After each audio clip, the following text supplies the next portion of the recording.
to another one of these, reviews? Not really.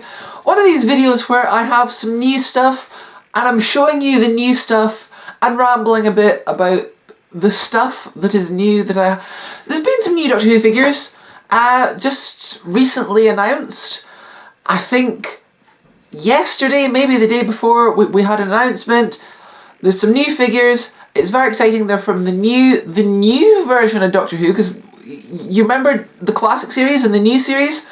Neither of those are the current series. Now we're on the new series, and we're at series 1. So the first figures from this revival. I know we had a figure of David Tennant.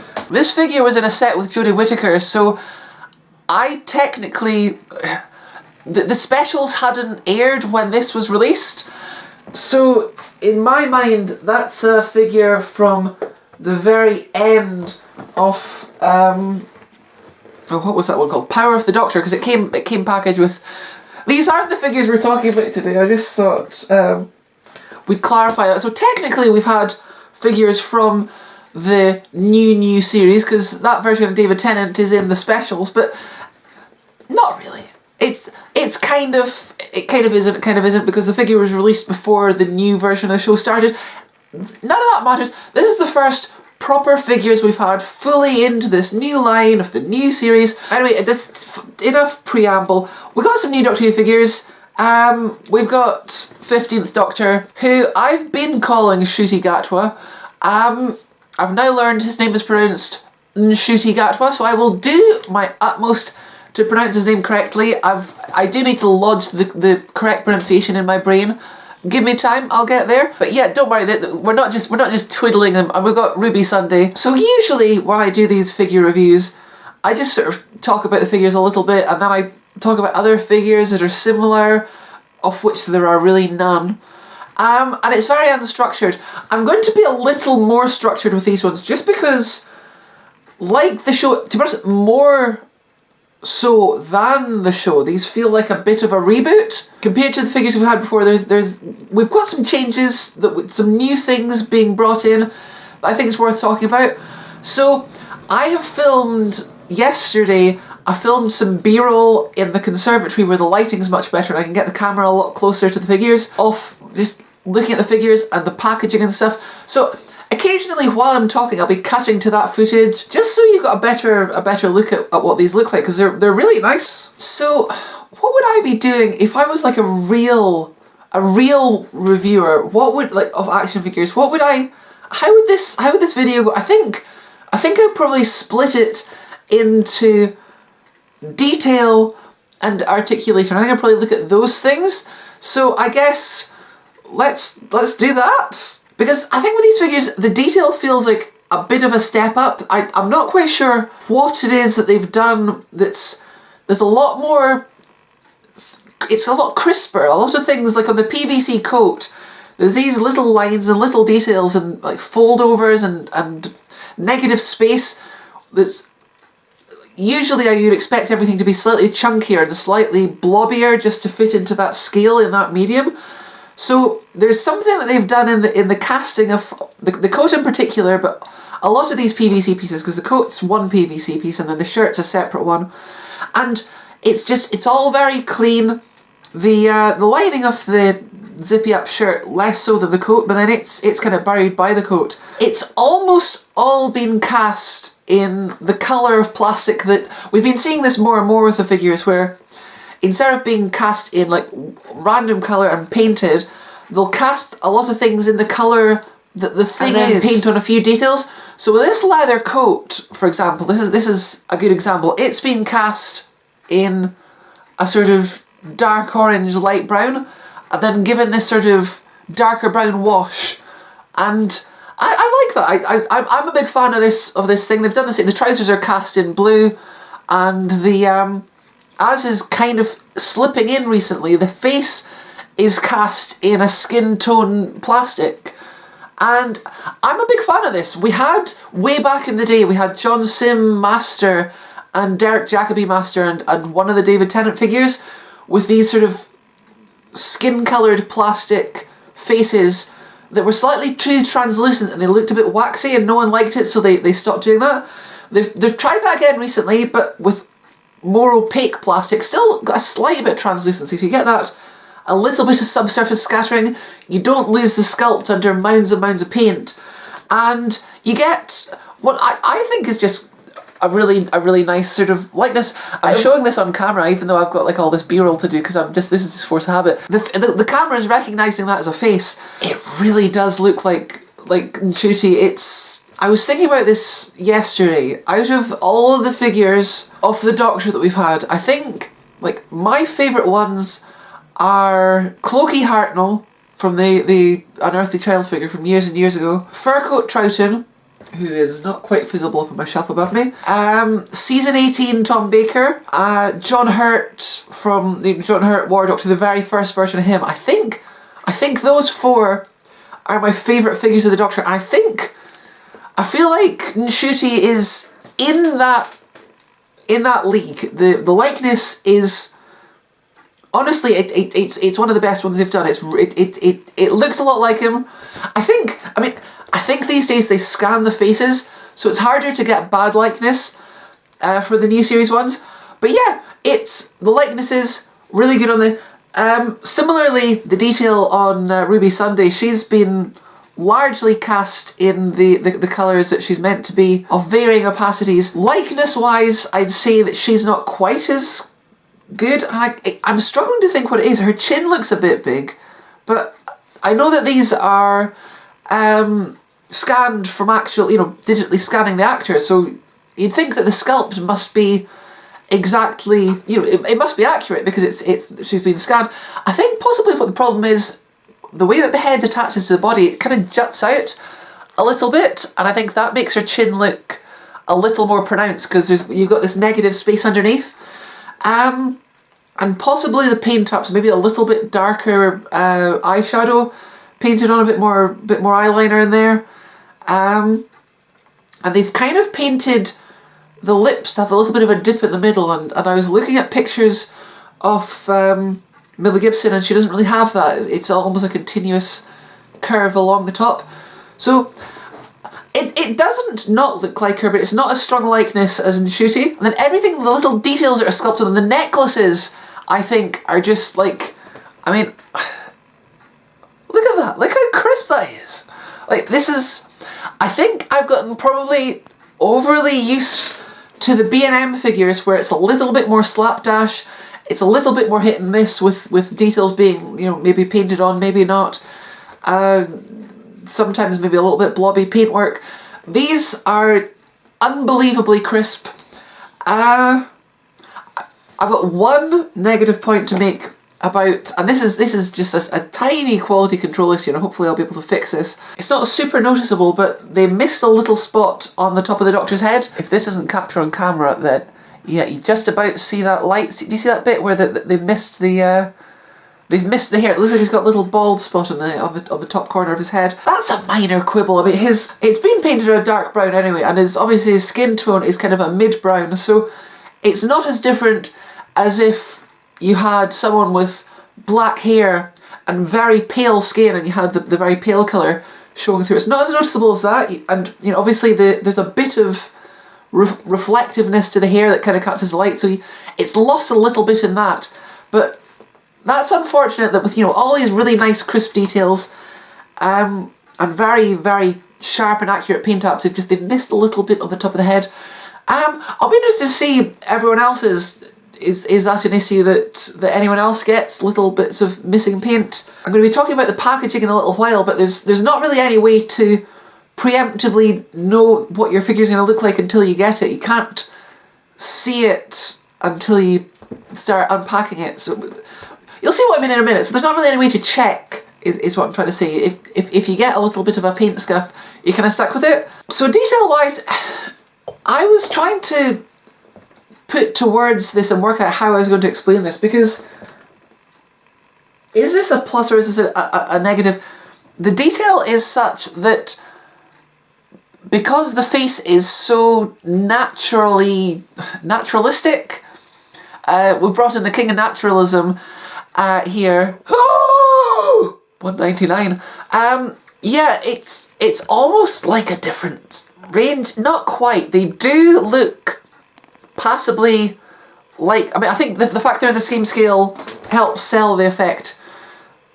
It does almost become the action figures of years past begin to look more like action figures next to these slightly more realistic...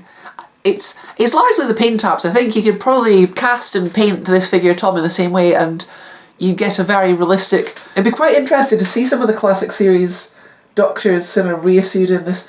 We've had a little bit of that with Colin Baker. Is he behind me? Yeah, he's behind me. Colin Baker from the Ultimate Adventure was kind of done in that manner with the skin-coloured face and the a lot of the body parts. But it's hard to pin down exactly. I think it's a combination of the sort of very crisp painting and the very sort of sharp sculpting. Because we were looking earlier at this version of David Tennant, and there's something a little bit chunky and blocky about him. The lapels are quite thick and lumpy. I mean, it's a good figure, but it's slightly disproportionately I was expecting this to be similar, but this one's ended up, all the little sort of fine details, like you see how like that line on the collar is very, very crisp, and details like how thick the belt is, that's like really, really thin, but it doesn't feel flimsy. Whatever they're doing that's gone from this to this feels like a big step up. But yeah, that's kind of my thought on the details. We put this down and we're going to talk about articulation. Because articulation isn't really something I've ever spoken about much before, because it's pretty consistent amongst the figures. Sometimes they can do this, and sometimes the early figures can't. Sometimes they've got, you know, a couple of them can do this, most of them can't. But they've rejigged the articulation entirely on these ones, so I feel like it's worth looking at. So the head is on like a ball joint, so he can look up and down, and he can, you know, turn side to side. This is probably the best way if I hold the head and wiggle the body. Yeah, ball jointed head. We've seen that before on Jodie Whittaker. But I think that's the only figure we've had that on. So that's nice to see.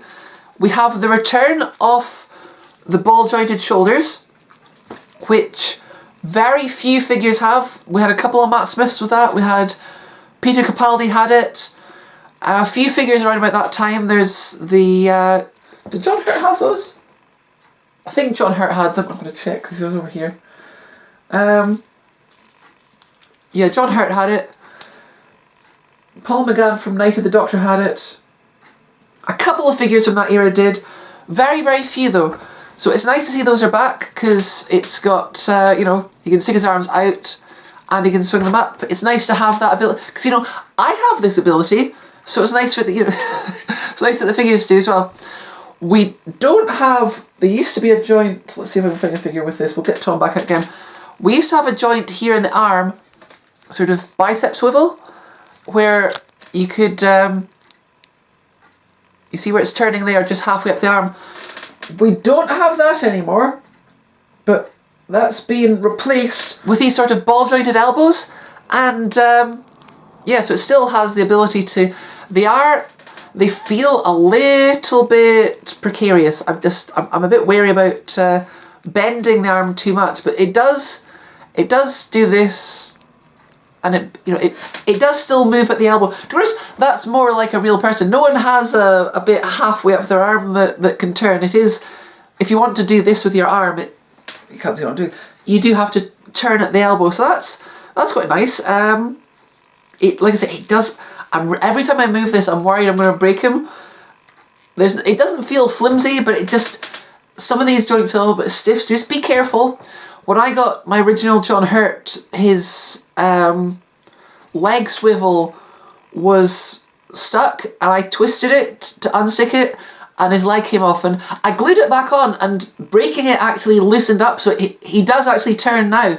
I broke him and glued him back together, and now he has the articulation. So I kind of got lucky, but just be careful. You don't want to spend however much this costs and then break it as soon as you get out of the box. The hands turn. I didn't know that until just now. The hands do turn. I suppose I must have tried that before just now, but because I have been playing about with these and posing them, taking photos. The new thing, this is I think probably the most interesting bit of. He's got this sort of ball jointed hip. I think that's a new one. I don't think I've seen that before.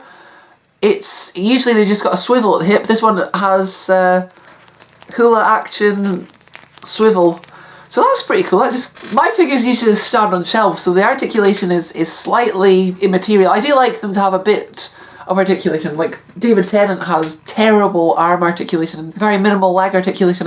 I do prefer a bit more articulation, but I don't make a lot of use of this. But it's nice.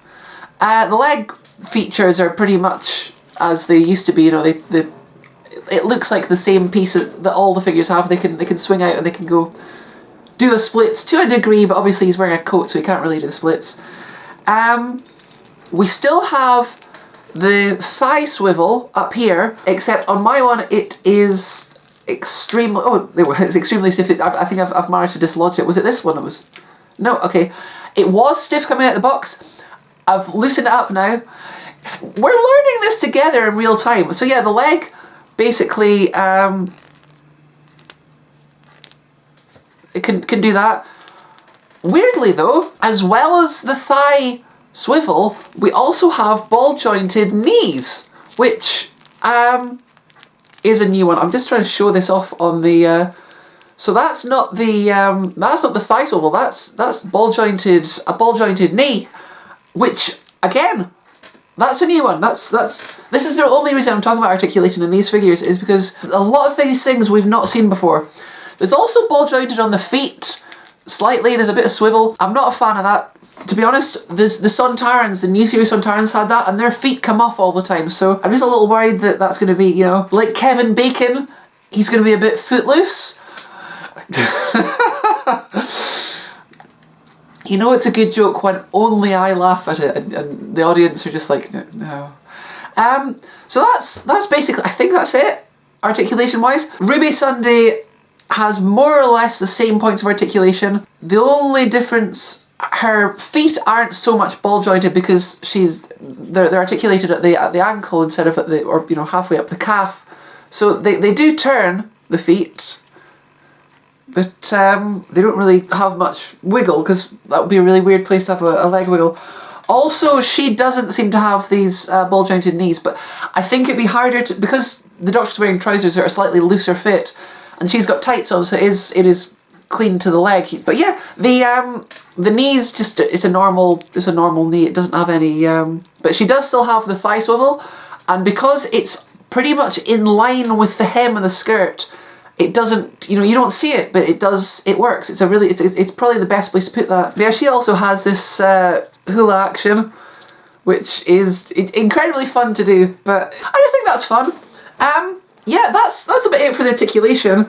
What else do I want to talk about while I've got your attention? A lot more accessories this time than usual. We've not really had more than maybe a sonic screwdriver for a really long time, but the Doctor comes with his little sonic screwdriver.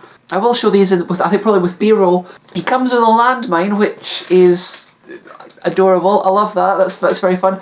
The top is just a sticker, which is a bit of a shame because that's not so hard wearing, but as an extra, I think that's quite nice. I think it's a nice little thing. I mean, the little sticker that comes with Syl's tank, it's still doing fine like 15 years later.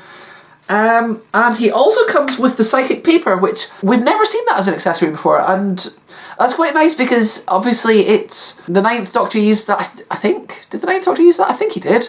10th Doctor used it quite a bit. 11th Doctor we saw it with it. So it's an accessory that has a lot of sort of cross Doctor use. Then Ruby comes with a bag. I'm not a fan of handbags as an accessory because anything with a strap, it's very hard to get it to sit in a natural looking way in this scale. But it's nice to have. I'm probably just going to sit that like on the TARDIS console or something like that. The landmine, you might have noticed in my I'm Just 10 video, anyone that saw that, my TARDIS console room playset's just full of all the big props. So I like leaving those lying around. I think it makes the TARDIS look sort of decorated. So that's probably going to go into the TARDIS, just like decoration. And then the handbag probably too. And then Ruby comes with a phone, which is really quite nifty. The sculpting on it, it's got the little... It's got 3 cameras on the back. It's got the little notch carved into it for the... it's not going to show up that well on camera, unfortunately. But it's just a really nifty little thing. It's got the little notch at the top. It's got... we've not got a charging port on it, but it's got the... It's got the cameras in the back. There's 3 little dimples to show the lenses. I think that's a nice little touch. So my main negative when I was talking about Davros recently was I wasn't a big fan of how they're doing the packaging on those B&M figures. These figures, we've completely rejigged the packaging type again. We're going to have a look at some B-roll while I talk about this. They came packaged, the 2 figures come in a set, which is 2 individual boxes in a sort of slipcase, like you'd get in like a DVD set. And the slipcase comes off and the 2 packages are separate. And they're window boxes. We're back to window boxes.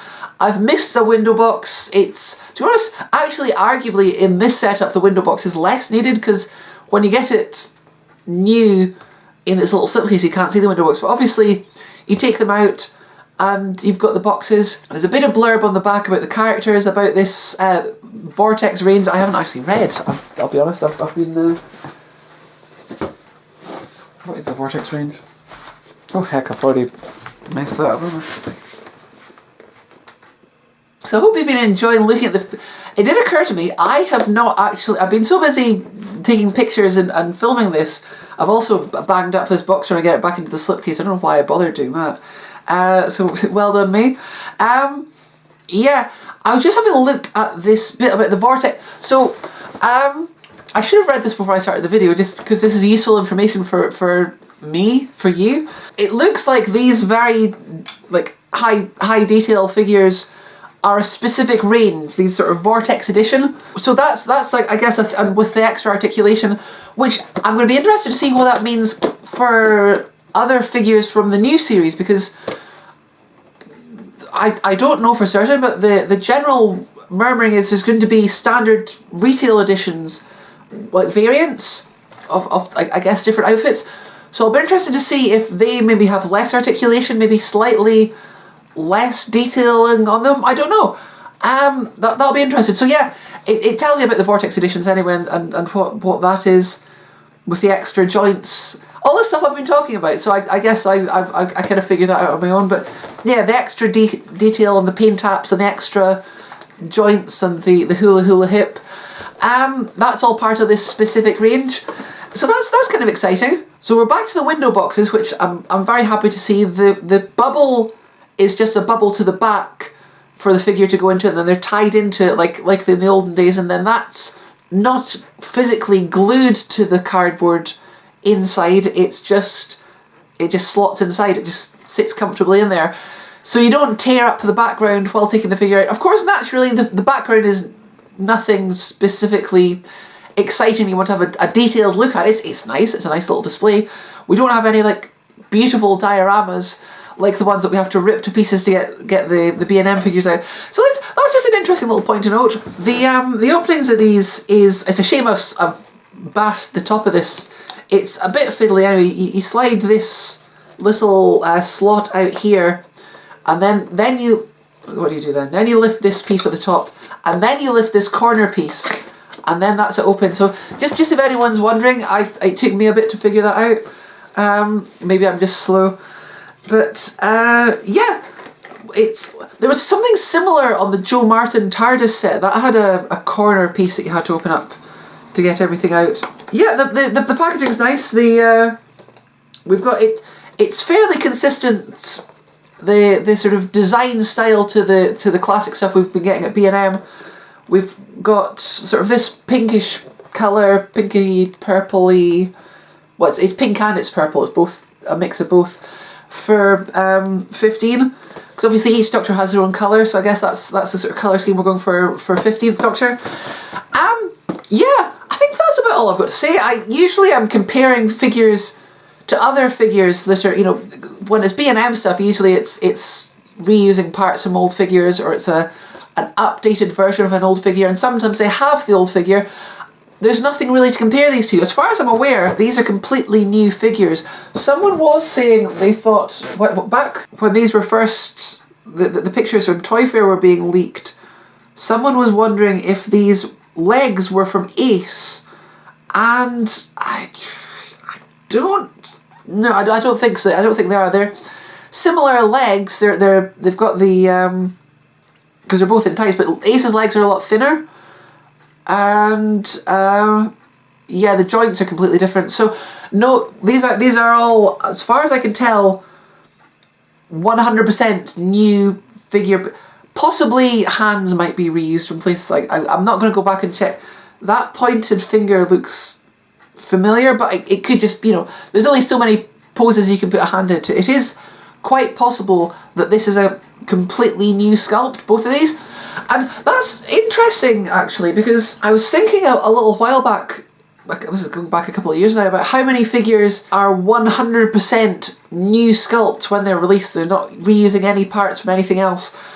And the actual number of figures that have been released with no reused parts is surprisingly low. Obviously, the first bunch of figures, the David Tennant, the Rose Tyler figure, the Slovene, all these early figures were completely new things, but then every Tennant subsequently has reused at least like a head or the hands or the feet or whatever, and there's been completely new figures that haven't reused anything. There's very, very few. So to have two at once, that's kind of interesting. That's it's quite nice to see, because Jodie Whittaker had a load of reused bits from Martha Jones. The David Tennant figure for 14 reused the legs from David Tennant as 10.